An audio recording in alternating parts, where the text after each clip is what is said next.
I want to share some simple concepts today. So here I have downloaded the price history of the S&P up until the end of 2009. This is going to constitute my training data. Everything afterwards will be the test data on which we will look at the performance of a very simple model we're going to consider today. Now, suppose I am a moron and it is the end of 2009 and I decide that my birthday is important for some reason. Right? So I decide that every year, if I buy the S&P 500 on my birthday and hold until, let's say, for 30 days, I hold for a 30-day period, that I will make money. Right. My program here shows me that in the training period, that is the data from inception up until the learning border at the end of 2009,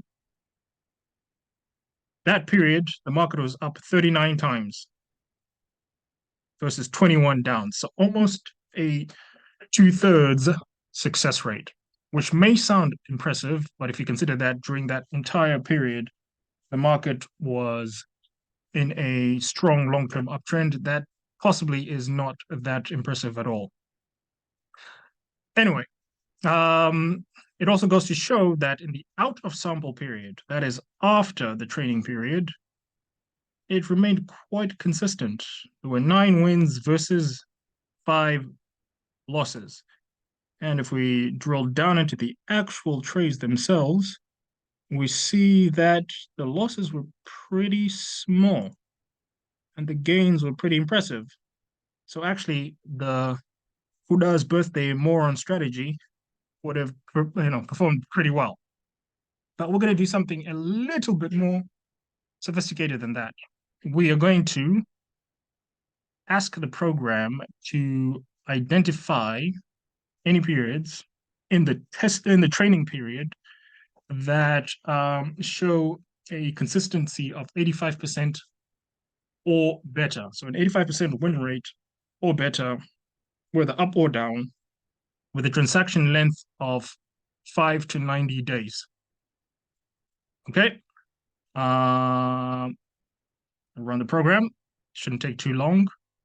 Of course, I know the result here. I chose those specific numbers to only keep it to one trade. It shows us a single trade, 25 October to the 4th of January.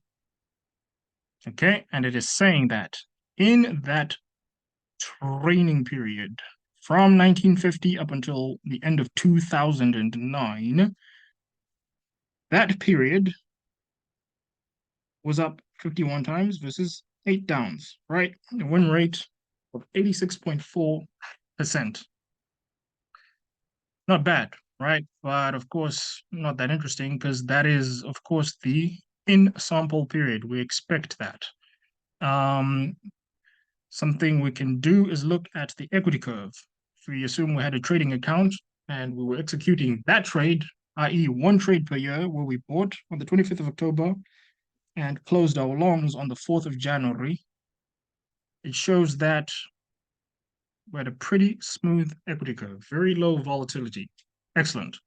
But what is more interesting is what happened in the test period, right? So is that consistency maintained with data that the model has not seen? Okay, let's view the full interval, and guess what? It says it is. It remains quite consistent. In other words, this pattern holds beyond 2009, right? During this testing period, we find that this pattern holds. In fact, there were 11 years in which the market went up and 2 in which it went down. We can actually quickly jump over to Excel here. We can look at that performance. As a time series, you can see there was one particular year in the in-sample period where you got dinged. There's his histogram of the performance in the training period, but of course, the more interesting thing is the test period. There were 2 losses in 2015, 2018. Quite a few good gains, and 2 years where you had some pretty mediocre gains. right? So what does this mean? Well, first of all, this period is written or has been written a lot about, all right? It's the so-called Santa Claus rally. If you go to Wikipedia, there's a bit of an entry there. And here, oddly, they tell you that it is the last 5 trading days in December and the first 2 trading days in January, where the stock market rises on average 1.3%, yada, yada, yada, yada, 76% of the time. Right? And this is a problem with not doing your own work. We've just shown that the period is quite a lot longer, right? A lot longer than 7 trading days with a much higher success rate. And of course, they go into talk about things like causes and yada yada, what they attributed to. It's a problem with talking about causality, right? Establishing causality is a very difficult thing. Most of the time, we only have one of 3 things: temporal sequencing. Almost all the time, this is the only thing we can ever say, that something came before something else. This is very hard. This is very hard to prove, right? That the relationship cannot occur by chance alone. This is extremely hard. And this is damn near impossible, right? So talking about causes is a bit of a waste of time, but I'm just going on a nonsense rant there. Anyway, back to the data. We can actually, let's see, let's bring that data out and zoom in a bit closer into the testing period. What I want to do is look at these last couple of years here, right? When we look at the last couple of years and just highlight that period with an arrow. Actually, we can zoom out a bit and you can see those periods highlighted by an arrow. And the losers, here we go. 2015 was a loser. 2018, major loser. And we, of course, know that in the last 3 months, we've had an absolute enormous rally. It's what, over 15% in that period. Okay. Remember, guys, that is using data up until the end of 2009. That pattern, which was being found in this training period, has remained stable into the testing period. Okay. Last couple of things before we call it a day. Let's take a look at what do I want to look at here? Right. Go back.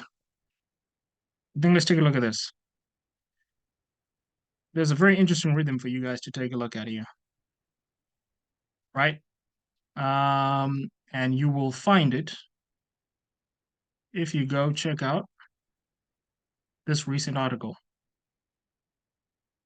Nobody is prepared for what comes next. From the 9th of December, we talked about the kitchen cycle. I showed you some of the ways I use it to model and forecast prices. Look at that final chart, right? Let's take a look at the years in which Santa didn't give you a rally. 2015, 2018. What happens? Late 2015, boom, kitchen cycle downbeat. 2018, late 2018, boom, kitchen cycle downbeat. The mediocre returns. End of 2011. End of 2011, boom, kitchen cycle downbeat. End of 2022, of course, remember this if you've been following my articles over the last year. Boom, kitchen cycle downbeat, right? And there, I've just given you a secret of how you can forecast which Santa Claus rally will end up looking like this, i.e. a mediocre return or a loss, and which ones are likely to have a good return. Okay, final thing. I'm going to add a natural cycle. So I want to show one more thing here. Boom. This is our annual cycle looking at the detrended oscillator. Here, we'll zoom in on 2003.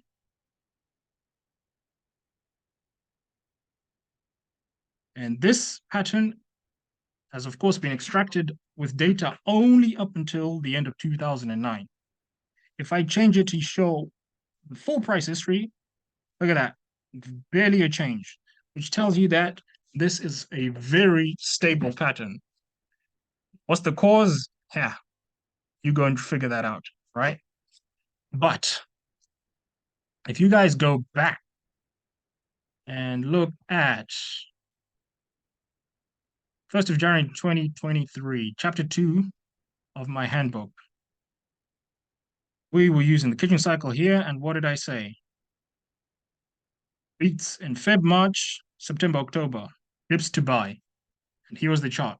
Feb, March, Sep, October, dips to buy. Feb, March, Sep, October, it's a different cycle, right? This is what gave me a lot of confidence.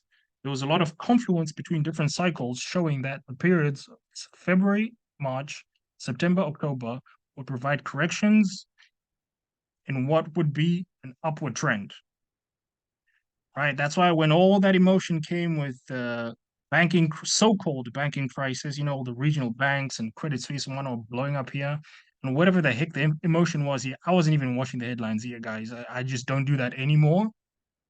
All this was expected ahead of time, just looking at the cycles. So whilst the madness was going on, I was just sitting there waiting to execute on my trades, right? I think that is it for today. What I'm going to do next, actually, is I'm going to update the model with the latest data and add that to the series of the forecasts that I am putting out for 2024. We already put one out for the VIX over here, the roadmap for 2024 and beyond. The next one is going to be the annual predictable zones from this. You know, I only gave you example of one of these trades. It will show the other times during the year where you have these highly predictable zones.